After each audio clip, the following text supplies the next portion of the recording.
हर हर महादेव। जय भारत जय भीम।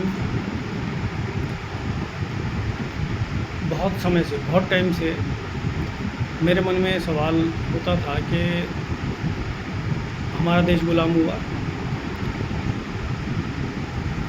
बहुत पहले सिकंदर आया, फिर सिकंदर पोरस की लड़ाई हुई, उसके बाद जो है ये मोहम्मद गोरी वगैरह, फिर और जो भी और अंग्रेज़ आए।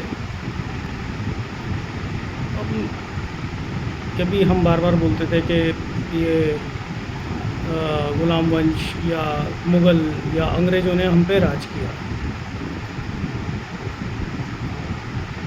तो काफ़ी सवाल थे कि यार मतलब कैसे राज किया, क्या हुआ, क्या था।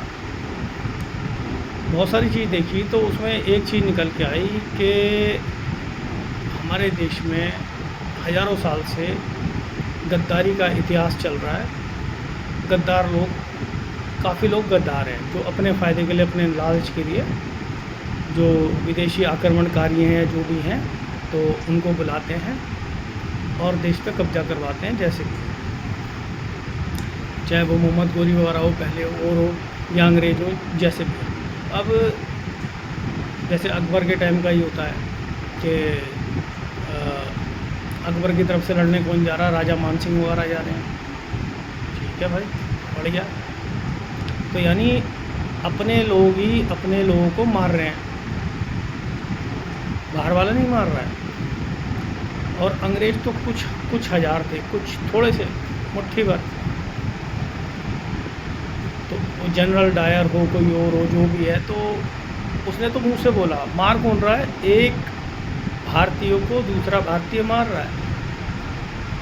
और वहीं अगर वो सारे भारतीय एक साथ इकट्ठे हो जाते, सड़क पे निकल जाते, तो चाहे अंग्रेज़ थे या कोई था, जो भी थे, कोई मार नहीं सकता था, कुछ नहीं कर सकता था। और अंग्रेज़ों के टाइम पे भी जो जब ये जो हमारे देश के जो आज़ादी के परवाने, स्वतंत्रता सेनानी जेल जा रहे थे, लाठी गोली खा रहे थे, धरना प्रदर्शन करते थे, खिलाफत आंदोलन करते थे, अंग्रेज़ों भारत छोड़ो आंदोलन किया, या नेताजी सुभाष चंद्र बोस ने जो है आज़ादी फ़ौज को लेके आगे अंग्रेज़ों से लड़ाई की। तो वो सब में पता लगा कि बहुत सारे जो हमारे यहाँ के थे वो अंग्रेज़ों के मुखबर थे, अंग्रेज़ों के ग़ुलाम थे, अंग्रेज़ों के चाटुकार थे, अंग्रेज़ों के समर्थक थे। उन्होंने खिलाफत की 1942 के अंग्रेज़ों भारत छोड़ो आंदोलन की, अंग्रेज़ों के साथ थे वो। ऐसे संस्था, ऐसे लोग जो गद्दार लोग। और नेताजी सुभाष चंद्र बोस की खिलाफत की उन्होंने, साथ नहीं दिया, अंग्रेज़ों का साथ दिया। तो ये हमें समझना होगा कि वो कौन लोग हैं, कौन से समाज, कौन सी जातियों से वो लोग आते हैं, जो वो सिकंदर के टाइम से, फिर पृथ्वीराज चौहान के टाइम से, फिर आगे जो मुग़लों के टाइम पे, फिर जो है ये अंग्रेज़ों के टाइम पे जो है कौन गद्दार रहे हैं, कौन लोग हैं, किस समाज से आते हैं, किन जातियों से आते हैं।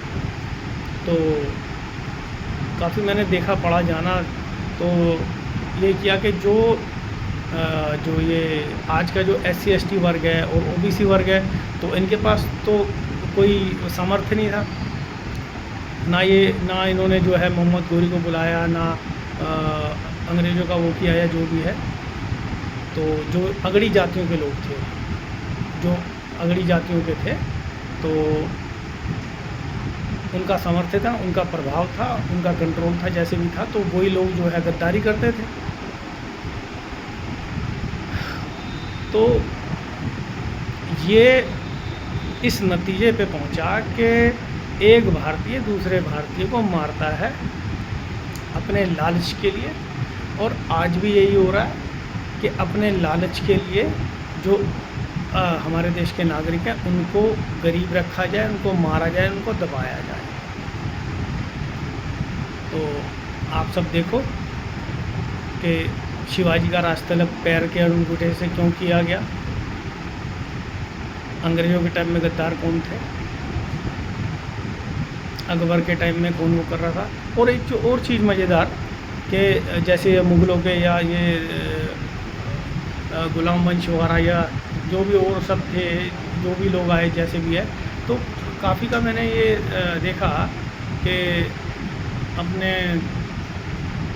एक राजा पे अगर उन्होंने हमला किया तो दूसरे जो और राजा थे हमारे देश के, वो कह रहे छोड़ो, हम पे थोड़ी कर रहा है।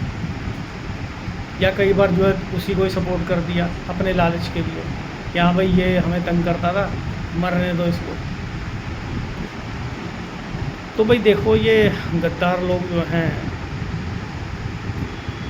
कौन कौन थे, इनकी खिलाफत करो, बोलो, क्योंकि ये आज भी देश को नुकसान पहुंचा रहे हैं। भारत माता की जय, वंदे मातरम, जय भारत, जय भीम, जय संविधान। जागो और लोगों तक बात पहुंचाओ।